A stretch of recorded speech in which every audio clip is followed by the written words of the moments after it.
مردک چو کاری یافته بودا اگه بگوی چی خیلی گو کرد یافته بودا خیلی نگه کنه با بودا گو بکنی با خیلی گو بکنی زبان درست گاه بزنی خدای من گو کرد بودا گو کنی با کلی من بزنی با یکی گفتم شوخی کرد چی یکی؟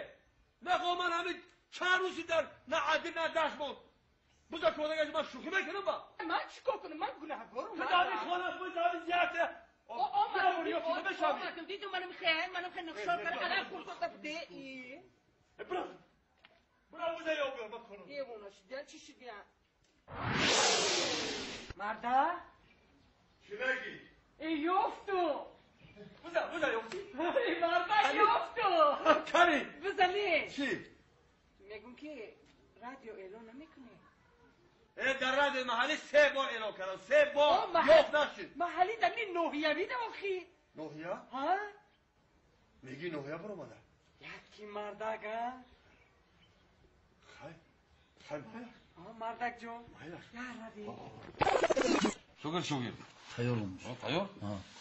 تازه گوش کن بعد دیگه همین خبر تمام شد خبر تمام شد آخر نمایش که تمام شد تومچه زیر کن که گپی زیادی این فیلم نرواد من این ایران نوارم تا اینا یا بزدم شده یه خب می اینا بعد خون بعدی باید بعد این ایرانی بزن خون گپ فهمیدی من اون سفری گذشته از رئیس دو بار آگاهی داد که گپای زیادتون هم رفته شد از این فیلم فهمیدم این سفر هر روز درس میکنه اینجا فهمیدم یا خودم خونمی نه استاد من تیارم من والا که تیار چی گفتم که همه اعلانا رو خواندم همه چه جا بجا کردم وقتی آخری نمایش شد همین تو مچه زیر میگم که آواز زیادی نرواد خانزم من با انجام بودیم آخرون نخونم هم دیگه رو خون آخران اعلان بوزه آخران خون فهمیدی خب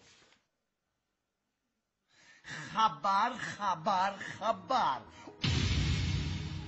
آیا دوام فیلمی حامیان اگر ترجمه شود در بازار و مغازه ها پیستالت پلاستماسی میمونده باشد یا نه؟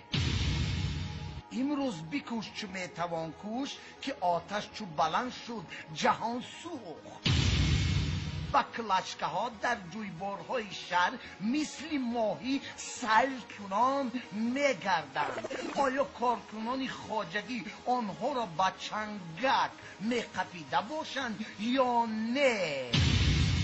پسر بچه های کوچه جویبار بعد فروختن مد و فروختن کامپیوتر سر کردند. آیا بچه های کوچه چشمه سار کامپیوترها را میخریده باشند یا نه؟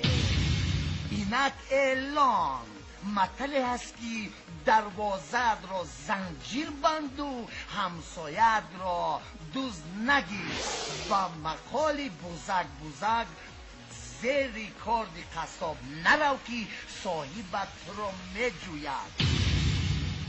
ساکن دهه قلوختیپه شاغلی بوزی کبودی شاخچونگکی موی کبودش را گم کرده است. کسی یابد کلان سال باشد توفه جامعه تاقی میان بند جوان باشد شیمو کستم و کرته.